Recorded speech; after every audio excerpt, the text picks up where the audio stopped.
Okay, $1 million, make you holler, comic book Cam. Here we go. And what is more tech and futuristic than Barry Windsor-Smith's Machine Man miniseries? Were you This is good stuff. So what year are we looking at? 75-cent cover price. It's got to be 87. This is right in my wheelhouse. This is 84, pal. 84, really? Yeah, 84.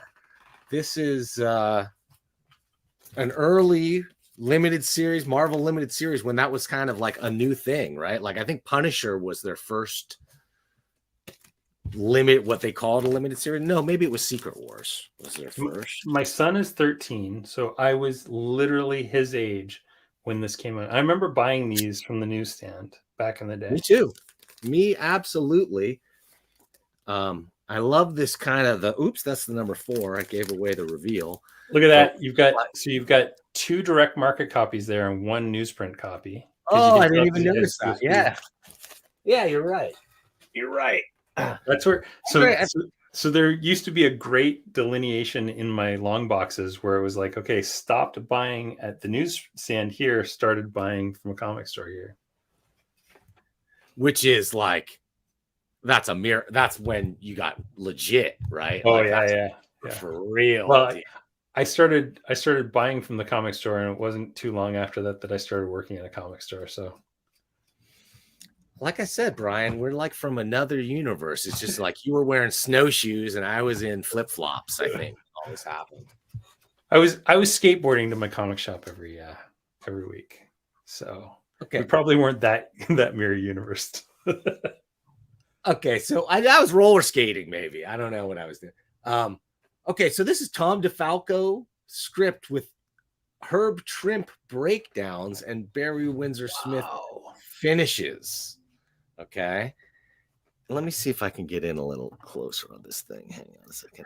Herb Trimp is the classic, like, Incredible Hulk artist, right? Oh, absolutely, yeah. Great Hulk artist.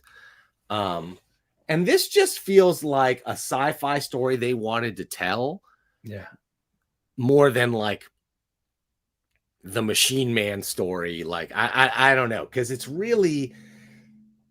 propels us into the far distant future of 2020, Brian. Can you? That's crazy. That's 2 years ago. And this introduced some of my favorite things in Marvel. Like Iron Man of 2020 has been my favorite comic, or one of my favorite villains since this comic came out, just because I love that concept. It was Arno Stark, right? Arno Stark, yeah. But just having Barry Windsor-Smith, is this looking okay to you? I think it's pretty reasonable. I can zoom in a little more. Look at those Newtons. Oh, gosh. But I mean, this is unmistakably Barry Windsor-Smith doing a cyberpunk. Look at those faces, eh? Like, he was allergic to drawing noses, I think. They were just so flat. Every person he has, just like of Greek origin, or Roman origin with a flat. Yeah. I love it as much for the ads as anything, but like even for the limited coloring of the time and everything, this book had a special look to it. It was so different and so different than any other Marvel series going on at all, in that it was just like set in the far future, and we got to see glimpses of the future of the Marvel universe, which that in 1984, that was a kind of a special new thing. It's true. Yeah. And look at just how like technical everything is. There's so many boxes and that hair. Oh, dude, this is robot heaven. It's, so Banetronics, who like Bane was like one of the characters from Iron Man, I guess, right? Like gosh, I can't even remember her name. And we get to see the return of guys like Madame Mask and a couple of other characters. But for the most part, it's just like the future. Marvel Universe is kind of forgotten. And these guys just find Machine Man in a box somewhere. That's right. Yeah. And rip it open. But then in the process, like it's a full-on, it's very Matrix-esque in its portrayal kind of the future. Yeah. It's a book that doesn't get enough love, in my opinion, at all. So many mainframes. Great stuff. You're talking about the origin of Machine Man. I really liked him in this era, because he was so much more mechanical and much less a thing of like, oh, digital nanotechnology, like magical technology. Yeah. You know what I mean? He had like a gun in his finger. Yeah. And he had to like load 22 cartridges into himself. The closest anyone ever got to this after this was what was it? Next Wave, Agents of Hate.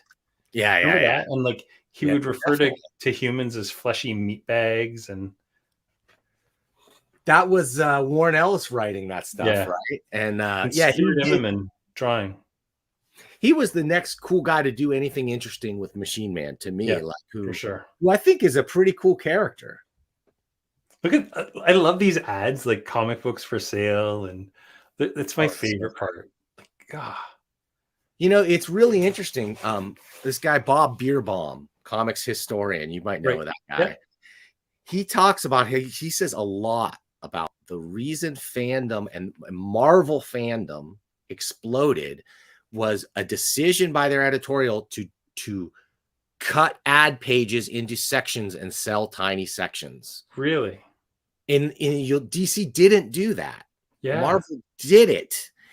And it led to this whole wave of aftermarkets, and which eventually led to Chuck Rosansky doing his double page spread ads and showing these incredible prices that were attained for comics.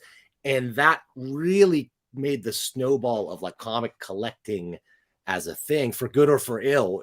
That makes sense. Yeah. Oh. Yeah. Because if you go back like 5 or 6 pages, there was a huge full page Westfield comics. Yes. I remember that one distinctly. Oh, okay. Just a couple more pages. Yeah. There you go. Here we go. Wow, they're old school. Yeah. That's so only 40 cents. So a 60-cent comic, they're selling it for 33% off, right? And still making their margins, barely, but like mail order volume based operation. Yep. Have to spend a lot of this ad in 1984 cost thousands and thousands of dollars. Absolutely, yeah. It's probably maybe tens of thousands of dollars. Well, and the thing is, they were buying line wide ads, because I remember seeing those ads for Westfield in every single book that month. Huh. I that one has never really stuck out at me before. I'm glad you pointed it out. I love it. I mean, I'm giving Herb Trimp some credits here, like, because the layouts and everything are fantastic. I wouldn't have guessed that. I mean, it's not exceptionally Barry Windsor-ish in its layout. I guess it's more. I was just gonna say, yeah, this looks like a non-Barry Windsor-Smith layout for sure. Yeah, like he would have a lot more like really tall panels and stuff, right? And skinny panels and stuff. Yeah, I almost wonder if he like turned in something and Marvel was like, maybe not. But man, to get Barry Windsor on top of it, turned it into, this is a banger of a book. It really reads really well even to this day. Yeah. Very fun stuff with reveals like, oh, Jocasta is still alive. A little bit of a weird Jocasta body. Not as sexy. Yeah, that's bizarre, eh? I want my robots a little curvier than that. Sorry, am I allowed to say that? That's not Agatha Harkness, is it? No, I think it's I forget if it's Madame Mask, or is it? Okay. Or it's what's her name, Carly Bane. It's Bane. It's It's like the daughter of the villain from the old Machine Man comics, I think. Yeah. I should have reread this before, but I'm like, it's sitting next to me here. I said, let's look at this with Brian. He's of my ilk. Okay, and like, if this be Sanctuary, that wasn't what it was called. It was called Zion in The Matrix. Yeah, yeah. So they have their version of Zion in this called the Sanctuary. It's like their little tech hangout where all the post-apocalyptic punks hang out. Are these still Herb Trimpe? Oh, let's see. Good question. Let's see. Yep. Breakdowns by Trimp. See, I wonder, because I remember there's a stylistic change at some point. So I'm pretty sure that Herb didn't do the breakdowns. And because look at those panels, they're getting longer. You're getting those BWS. Look at those. Like those are BWS panels. Definitely more so. I mean, you know, maybe he's adapting to Barry, or maybe Barry was giving comments, but oh, this guy's great. Like this is looking more and more BWS every panel. Very Baron Harkonnen-ish character. I love this guy. You know, the story, the pacing is, it's different. It's that 1980s Jim Shooter-esque pacing, right? Where a lot of stuff has to get reiterated. But if you're a kid like me and you want robot fighting action, this was the only game in town. In Marvel Comics, I mean, outside of Transformers, I guess. Yeah, it's definitely looking more and more Barry, but it is absolutely the finishes that identify it as Barry Windsor-Smith. And he also did the colors, which I find interesting. Yeah. The colors are exceptionally muted. That's a Barry Windsor-Smith palette, though, too. Like if you look at his X-Men stuff, totally these colors. Absolutely. Look at these like bright blues, and then you've got the like this could be a shot of Lady Deathstrike or Death. Yeah. What was her name? Deathstrike. Yeah. Very, very much so. This a Dance of Life and Death issue. Life Death. Yeah. Beautiful stuff, man. I really enjoyed. And we're getting to some of the stuff that I think the reveal is the end of this issue, but cool future tech and future cars and everything in this interestingly thought out future world. These cyber characters. There we go. And then this was like, dude, this was a trip. You're reading this and you're like, oh, Stark Industries. Oh, great. We're going to get an Iron Man. And then it's a pretty slow reveal to this creepy guy, this creepy mask. And with the teeth and everything, it was such a great dude, the Iron Man of 2020 is a bad guy. That's badass, man. That really, really, really brings me back to the day. And how about these subscription prices back then too? Here was the whole line of Marvel Comics back then. You know what I mean? Like you could keep up. Yeah. How much was a year? Let's see what it says here. Each 16 issue subscription, by the way. Yeah. $6.50. $6.50. And that's less than 41 cents per copy. At the newsstand, you'd pay 60 cents. And is there a Canadian price there? No, but it's interesting. These are even this newsstand one, these were 75 cents with a $1 Canadian price. Yeah, because I remember I had a subscription to Alpha Flight and to New Teen Titans, and I remember there was like an extra buck or something like that to get it to Canada. And they used to come in a brown paper kind of cover, and they'd be just beat to hell by the time they'd get to me. Did they fold them in half? Oh like God, yeah. Subscription crease. Folded in half. Yeah. Yeah, so this is right around the time of the Dune movie too. 1984. Yeah. So he would have been inspired. So is this one also Herb Trimpe layouts? Oh yeah, let's check. What an era. Herb Trimpe. Yeah. Absolutely. Edited by Larry Hama. Ooh. G.I. Joe's Larry Hama. Or is it Letters by Barry Hama? It's hard to say. I don't know what this says. Wait a minute. It says Stan Lee presents Tom DeFalco script, Herb Trimpe breakdown, Barry Windsor-Smith finishes and colors. Janice Chang letters. Larry Hama editor. Okay. Yeah, for sure. Because Jim Shooter chief. Which I think when I think of Larry Hama, I think of reader-friendly, action-packed comics, right? Sure, yeah. Like very storytelling driven in his approach, and so that's perfect for an editor. Barry Hama still looks great. He's like 73 years old, and he looks 50. I just heard he just did an interview on the Comic Tropes channel. I haven't checked out. Yeah, I want to see that thing. Even yeah. Okay, here we go. Here's Sanctuary. Pretty cool thing. Let's cool. Zoom this bad boy in here. Pan and scan. Right, very helicarrier, shield helicarrier-esque, but still neat and techie looking with the Dome City top. I'm into it.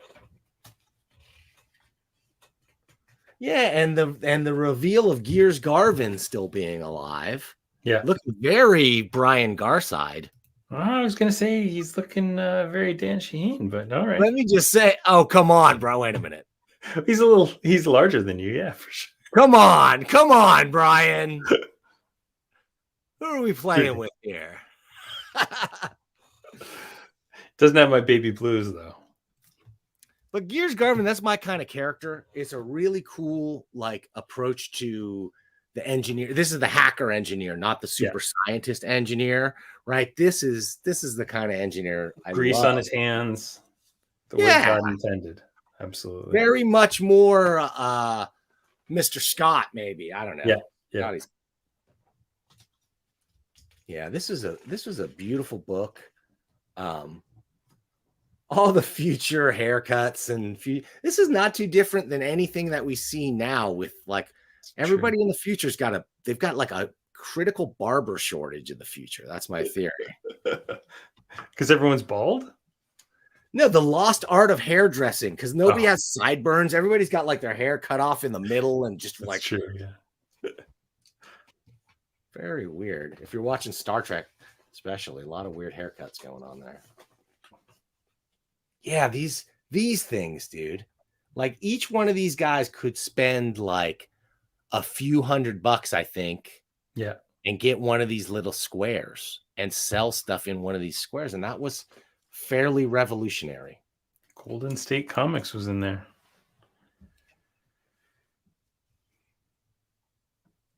Nice the monthly checklists. I guess stuff that I missed. I love the bullpen bulletins and the Meanwhile from DC. Those are my favorite things every month to see those things. Because it felt like inside baseball, right? Like you were so inside when you were reading those. Here's like a co-op ad that it looks like multiple stores did and probably used co-op money. Yeah. Which was actually a thing back in the day, right? Like you could say DC still had it up until even when I had a store. You had to meet certain requirements. Like if you took out your Yellow Pages ad and put Green Lantern in it or something like that, DC would actually kick you down money to subsidize that. For sure, yeah. Which was pretty cool. Canada has one store. That sounds about right.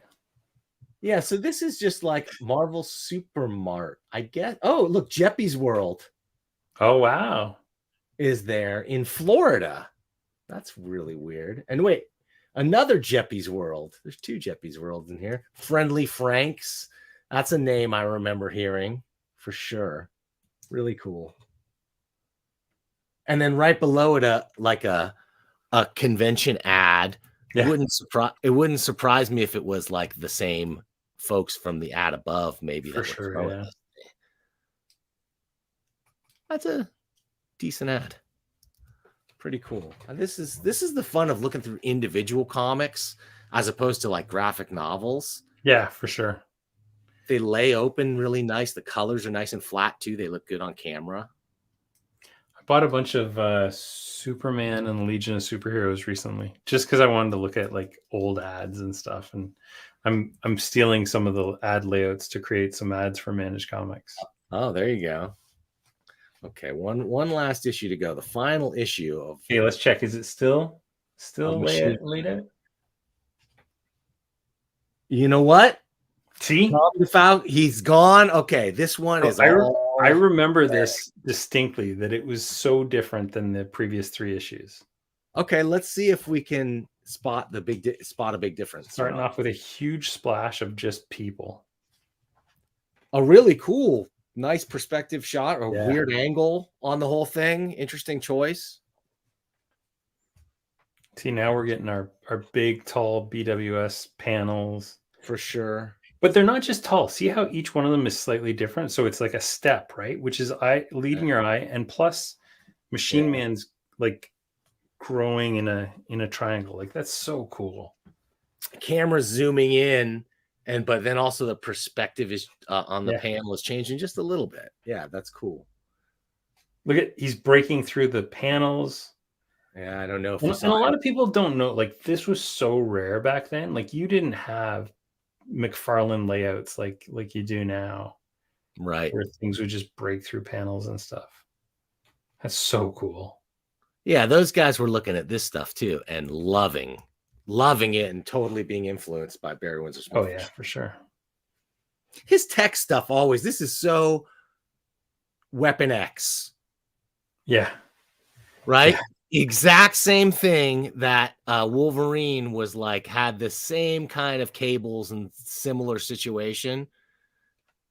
And even his new Monsters book too has a little. Isn't that funny that, like, you know, you think of the humanoid stuff, like the what are those things called? But all that, like Traveler and all the UK stuff.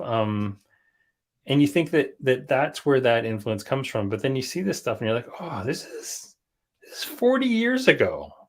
A dude was doing this stuff. Well, I think unmistakably Barry was influenced more by European styles. For sure. Yeah, a little harmonica ad. I just love this. These little karate school. How many people saw this little fist and sent in for karate school? I really wonder. Heck yeah. Look at that again. So he breaks the side panel, which again, you never saw that. So cool. And he breaks it with sound effects. Yeah. Oh yeah, just here, huh? A little bit on the edges. Yeah. Nice. Again, sound effect breaking through the panel. Ka-chuk. Yeah, just subtly though, huh? Just enough to give it a little bit extra. I like it. Here too. Well, I wonder if that was the lettering. No, I think it said, what did it say here? Yeah, no, Jim Novak on letters, but that doesn't necessarily mean sound effects. Yeah, I would bet you that BWS had a lot of say in the sound effects here. I think so. This is too integral to the art. Yeah. I think for it not to be. Who doesn't like a good Zot? Nothing better than a good Zot. Yeah, this is great stuff. But I remember as a young kid being like, this bitter, drunken, old weirdo dude, like it's just like oddly depressing in a way I couldn't name yet. I'm still too young and fresh. Yeah, great action stuff. And as I remember, kind of just a sort of like to be continued, sort of like on into the future sort of ending. Right. And Jocasta makes her final appearance in here, and they sort of like, do they go out right off into the sunset together? No, Jocasta decides to stay with Bane. She's been her companion like for so long. Yeah. And then these guys, it's sort of like, where are we going? East, my friend. Why east? Why not? Like it's so open-ended. It's like Kane from Kung Fu, just going off into the distance. Yeah, I love this, man. Brian, I'm really glad we stuck around. We went a little longer than I expected. That was fun stuff. Yeah, I haven't looked at that book probably in 20 years easily. And it's been collected, but I'm going to say it looks actually really rotten on glossy paper because, Marvel, they don't really like put a lot of care and thought into like paper stock and stuff on the reprints and coloring as well. Sometimes you got to go back to these originals, crappy as they are.